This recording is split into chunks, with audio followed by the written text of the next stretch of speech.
bu müddətlərində təxminən neçə yaşında gələcək? Yəni, bəlkə hədislər Yox, hədislərdə yaş mən xatırlamıram. Mən bildiyim gəlməyib, yaşı gəlməyib. Mən bildiyim budur. Və lakin alimlər onun cinsində, varlığında ixtilaf ediblər. Bəzi alimlər deyiblər ki, Dəccal Süleyman əleyhissalamın zəncirə vurduğu şeytanlardan birisidir.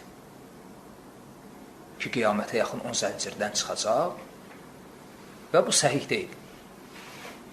Bir qism, az bir qism alimlər bunu deyiblər və səhih budur ki, Dəccal Adəm övladıdır. Doğulacaq da yəni o? Yox, doğulub, var. Yəni insandır, Adəm övladıdır, bəli. Və adaların birindədir. Zəncirlənmiş haldadır və sahabələrdən birisi onu görmüşdür, bəli. Bu və birinci özünü Peyğəmbər elan edəcək, Peyğəmbər kimi. Çünki Peyğəmbər sallallahu aleyhi və səlləm buyurur ki, məndən sonra 40 dənə yalancı Peyğəmbər gələcək və sonuncusu Dəccaldır. Birinci özünü Peyğəmbər elan edəcək. Yəni, hadisi orta yaşlarında olur. Hə, və sonra da özünü Allah elan edəcək. Və bugün, bax, hələ həmin mövzuya da bir faydası var. O, filan şeydə bir hikmət, filan şeydə bir maraq, filan şeydə bir möcüzə axtaranlar var, ha. Dəccal çıxanda Dəccala tabi olanlardan bir qismi deyil, onlar olacaq. Və bu pis tərbiyədir müsəlmanlar üçün. Necə?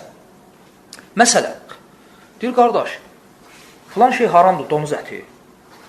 Axtarır. Görüm, Avropa alimləri, hansısa Alman, Fransız, Amerikan, hansısa Xristiyan, donuz ətinin zərərləri barəsində nəsə deyib. Bu pis tərbiyədir. Yəni, subhanallah, yəni, Allah subhanahu wa ta'ala bir şey haram etdi. Bu sənə kifayət eləmir. Mütləq hansısa Alman bir mütəxəssis gəlməlidir, onun zərərlərini ortaya çıxarmalıdır ki, ondan çəkinəsən.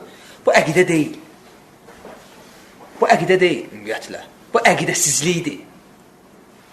Aydındır. Ona görə bu halda olan insan təsəvvürlə ki, Dəccal gəlib. İndi Dəccalın vəziyyətinə bax. Bu halda olan insan. Və bugün o pirə gedirlər. Getdim, deyir, pirə. Övladım, deyir, bir həftə deyir, qaşınma tutmuşdu. Getdim pirə, qaşınma keçdi, getdi.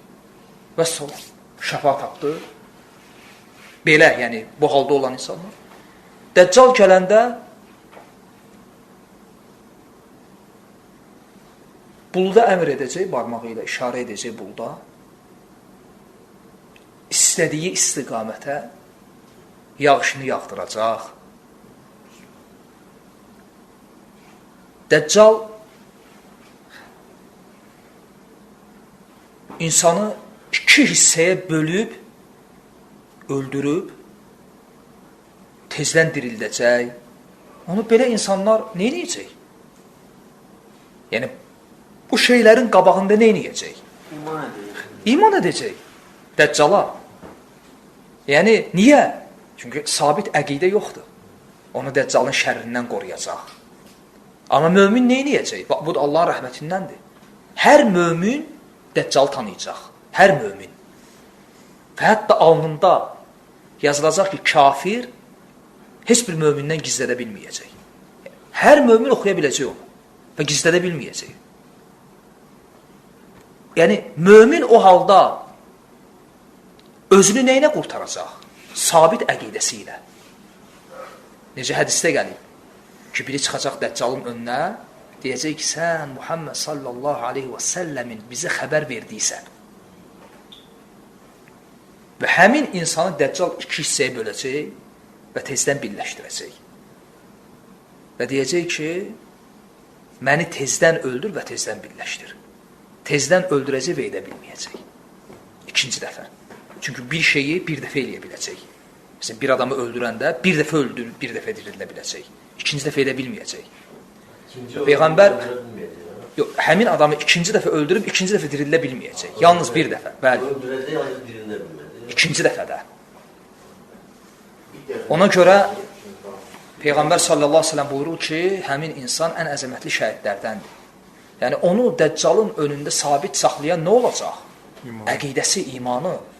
Yəni, hansı iman? Kosmos imanı, Avropa alimi, hansısa məsələdə hikmət, fayda, pirdə, daşda nəsə möcüzə, hasaqaya, yox. Belə olsa getdi adam. Niyə? Çünki şu fokus axtarmır, əməli başda gözünün qabağında buluddan yağış endirir, insanı dirildir. Adam getdi. Yəni, bu halda olan adam getdi. Amma o insan ki, Quran və sünnə, əqidəsi bunun üzərində qurulub, həmin insanı da Dəccalın önündə elə o Quran və sünnə sabit saxlayacaq. Və onun göstərdiyi o şeylər ki var, onu allatmayacaq.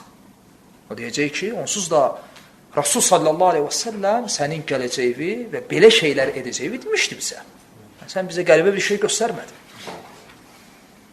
Aydındır. Dua edirəm ki, Allah azə və cəllə bizi fayda getirən qullarından etsin. Onda belə çıxır ki, insanların o zaman yaşamaların əksəriyyətin otağı olacaq.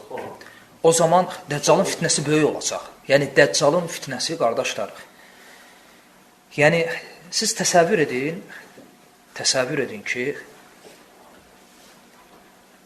yəni, elə bir fitnə olacaq ki, Dəccalın girmədiyi yer qalmayacaq. Təbii ki, Mədinə, Məkkədən.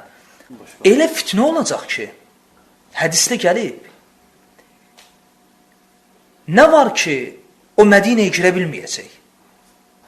Mədinə şəhərinin kişiləri öz qadınlarını evin dirəklərinə bağlayacaqlar ki, Dəccalın yanına gelməsinlər.